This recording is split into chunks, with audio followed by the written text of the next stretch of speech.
In this final phase of the drawing, I want to talk about a really big idea. Harold Speed calls this the selection of the significant and the suppression of the non-essential. What we're really talking about here is how do we edit information? Probably the primary reason that representational painting and drawing aren't truly dead is because people aren't cameras. We're not necessarily here to only document what we see in our subject. We're here to edit and to tell the story of the light and the form. We're trying to translate the visual world through our own experience. So this then is going to be very different from simply copying shapes. We're here to interpret them and return with an impression that exhibits the most interesting and beautiful parts of what we've observed.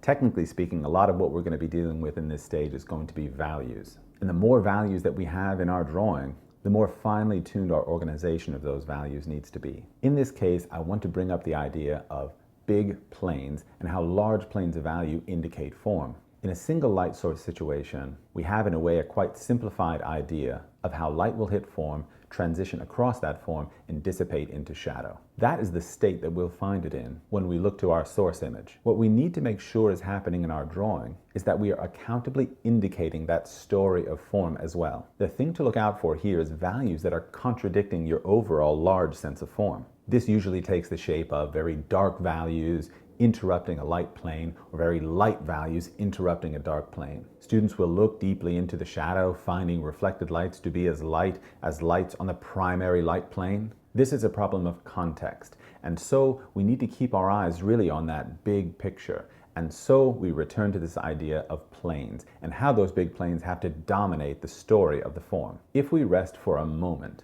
creating a value relationship that does not respond well to that context, we are going to risk to interrupt it and thus disrupt our visual impression. Along with that, we want to consider the unity of our halftone shapes and also the unity of the shadow. This is a lesson that I really learned appreciating sculpture.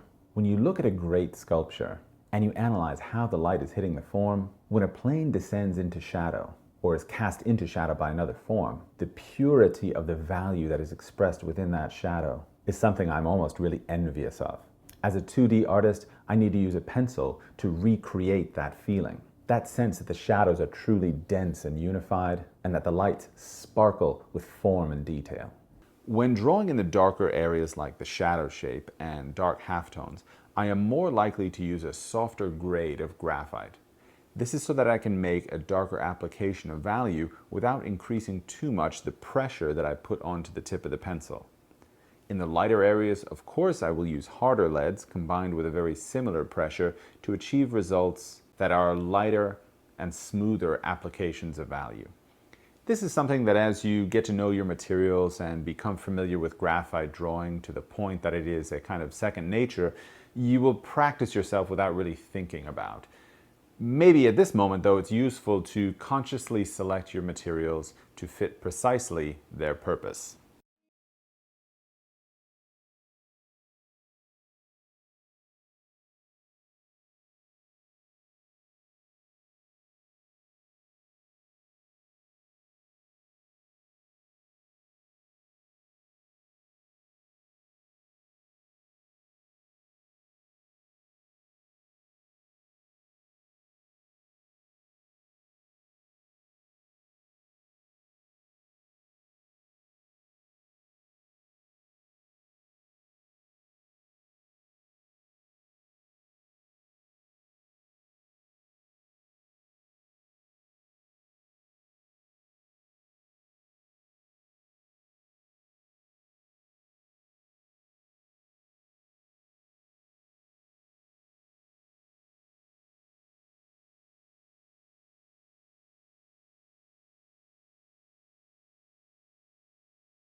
The final moment of the drawing then is a good time for reflection, a good time to consider the positives and negatives of the approach that we've taken, to take stock of what has been learned and gained throughout the process, or to be critical of the things that we haven't achieved.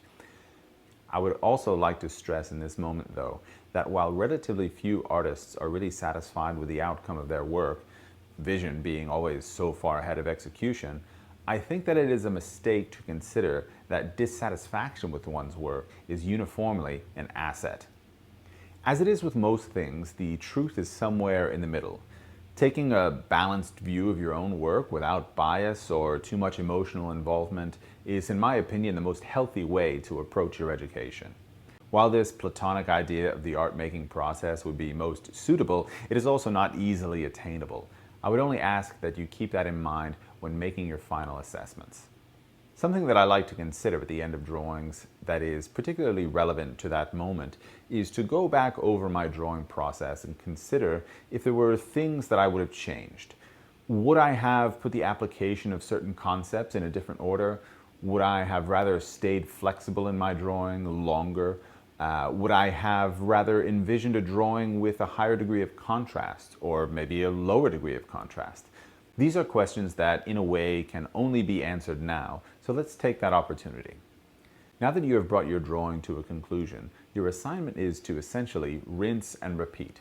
A drawing process, or a concept for that matter, is only as good as the amount of time that you spend practicing it.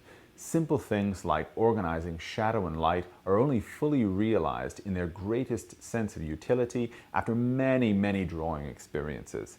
Invest your time wisely on both short and long drawings. Practice these techniques and meticulously arrange in your mind and in your actions an efficient drawing process that is suited specifically to your artistic vision.